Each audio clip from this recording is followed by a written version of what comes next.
የነቢዩ ኢሳይያስ ፍጻሜ ያላቸው ትንቢቶች። ነገ እረፍቱ ነው፣ ሙሉ ሕይወቱን ነገ እናያለን።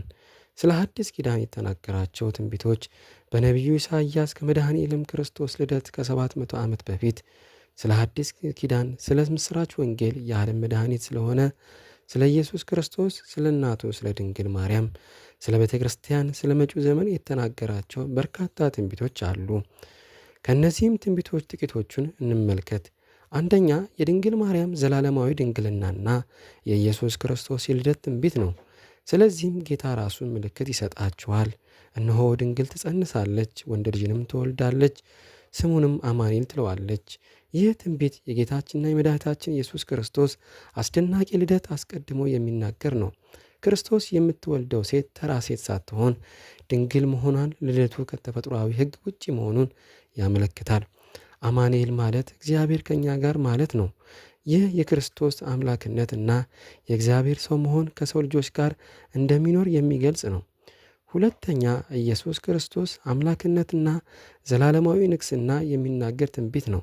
ሕፃን ተወልዶልናልና ወንድ ልጅንም ተሰጥቶናልና አለቅነትም በጫንቃው ላይ ይሆናል። ስሙም ድንቅ መካር፣ ኃያል አምላክ፣ የዘላለም አባት፣ የሰላም አለቃ ተብሎ ይጠራል። ይህ ትንቢት የተወለደው ሕፃን ተራ ሰው ሳይሆን የላቀ መለኮታዊ ባህሪያትና ስሞችን የተጎናጸፈ መሆኑን ያስረዳል። ኃያል አምላክ እና የዘላለም አባት የሚሉ ስሞች የክርስቶስን መለኮታዊ ማንነት በግልጽ ያመለክታሉ። የሰላም አለቃ መባሉ ደግሞ በኃጢአት ምክንያት እግዚአብሔር የተለየውን የሰው ልጅ ከፈጣሪ ጋር የሚያስታርቅ እርሱ መሆኑን ይገልጻል። ሶስተኛም የጌታችን የትህትናና የሰላም ተልእኮ የሚናገር ትንቢት ነው።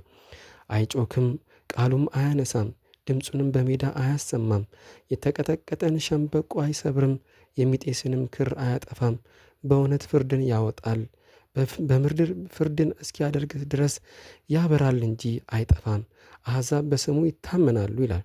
ይህ ትንቢት የክርስቶስን አገልግሎት በኃይልና በፉክክር ሳይሆን በትህትና በምሕረት የተሞላ መሆኑን ያሳያል።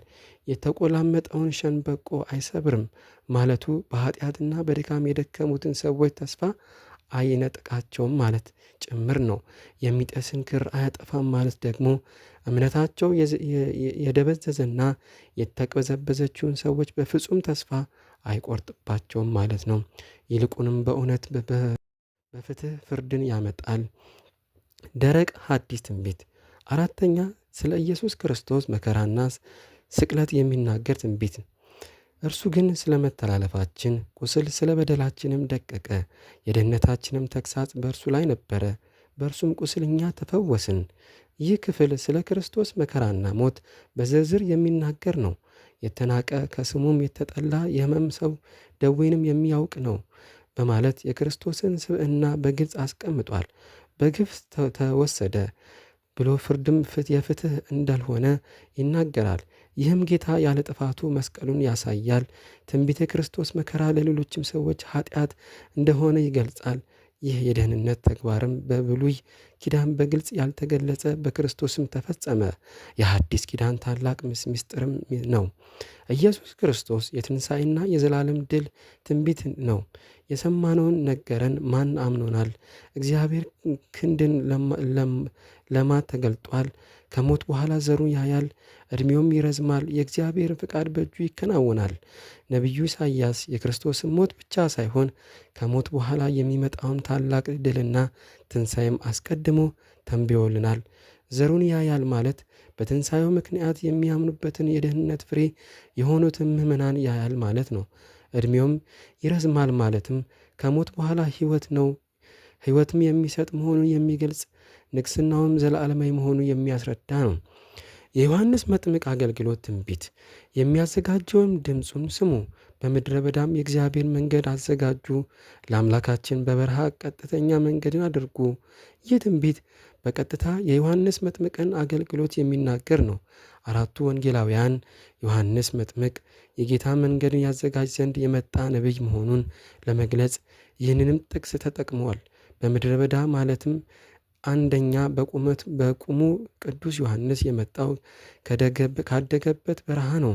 ሁለተኛ በኃጢአት በረሃ የነበረ የሰው ልጅ ልብ ውስጥ ሆኖ ጌታ ሊመጣና ሊያድነው እንደሚችል ሰዎች ንስሐ እንዲገቡ የሚሰብክ መሆኑን ያመለክታል። በጨለማ ለሚኖሩ ሰዎች ብርሃን የመውጣት ትንቢትን፣ በአዘቅት ውስጥም የሚኖር ሕዝብ ብርሃንን አይተዋል። በሞት ጥላ ውስጥም ያሉትን ብርሃን አብርቶላቸዋል። ይህ ትንቢት ኢየሱስ ክርስቶስ የአገልግሎት መጀመሪያ የሚያመለክት ነው። ኢየሱስ ክርስቶስ ወደ ገሊላ ከሄደ በኋላ ትምህርቱን በቅፍርናሆም አደረገ። ስብከቱንም የመጀመሪያውን ይህንን ትንቢት ለመፈጸም ነው። በጨለማ የሚኖሩ ሕዝብ ማለት በኃጢአትና በመንፈሳዊ ድንቁርና ውስጥ የነበሩ የሰው ልጆች ሲሆኑ፣ ብርሃንን ደግሞ ሕይወትን፣ እውቀትንና ደህንነትን ለማምጣት የመጣ ክርስቶስ ራሱ ነው። ኢየሱስ ክርስቶስ የተአምራትና ፈውስ የሚመለከት ትንቢት። በዚያን ጊዜ የዕውሮችን ዓይን የገለጠ የደንቆሮችንም ጆሮ የከፈተ፣ በዚያን ጊዜ አንካሳ እንደሚዳቆ የዘለለ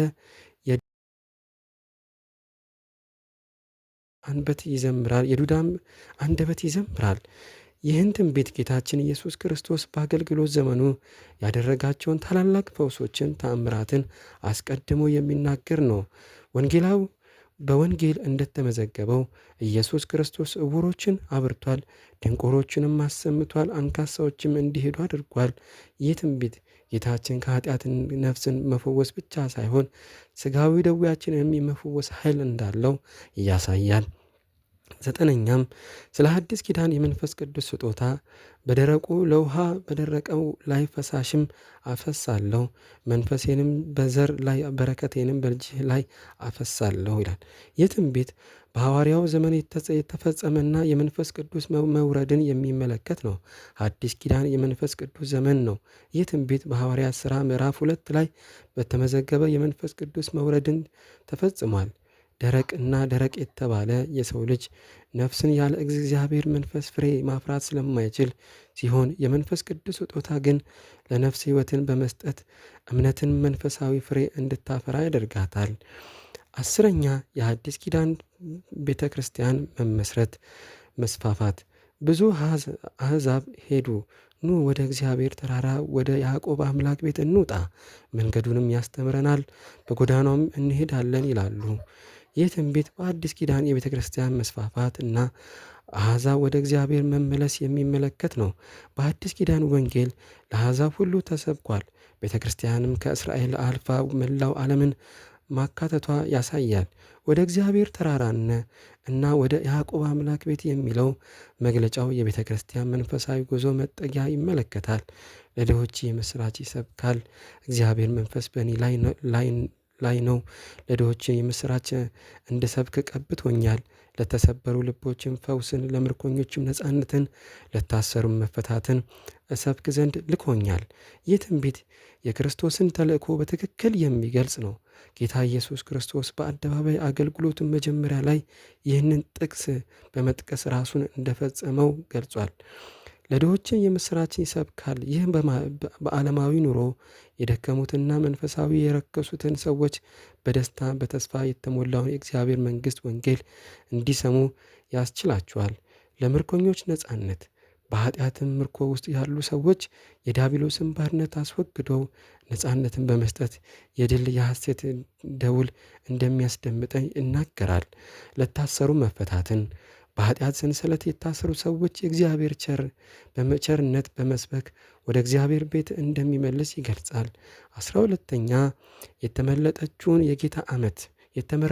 የጌታ ዓመት እግዚአብሔር የቀባቸውን የደስታ ዓመታት አስብክ ዘንድ ለአምላካችን የመቀበያውን ቀን እንደሰበከ ለሚያዝኑትም ሁሉ መጽናናትን አለ። ይህ ክፍል ወንጌልን ከመቀበል የሚመጣውን ታላቅ ደስታ የሚያሳይ ነው። የተመረጠችውን የጌታ ዓመት የጌታችን ኢየሱስ ክርስቶስ የጸጋ ዘመንን ያመለክታል። ይህ በአዲስ ኪዳን ዘመን ሲሆን ለእኛ ኃጢአት ሰዎች ምሕረትና ይቅርታ የሚሰጥበት ነው።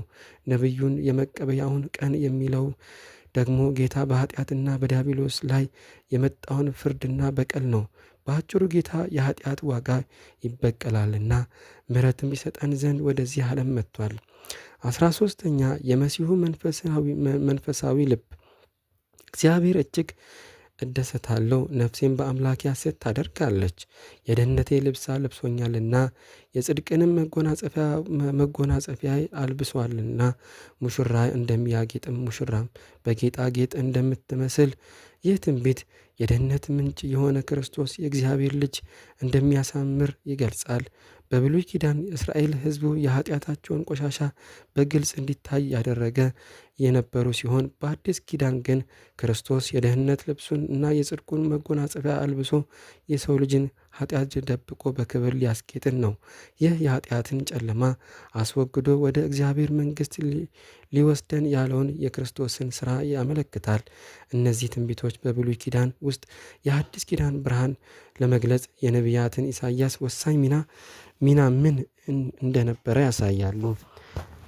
የነቢዩ ኢሳይያስ ትንቢት ለአዲስ ኪዳን መሠረት መሆኑን የመንፈሳዊ ጉዟችንን ትርጉምና የመድኃኔዓለም ደህንነት ሥራ አሳማኝነት ያረጋግጣል። የነቢዩን በረከት አይለየን። አሜን። ይቆየን።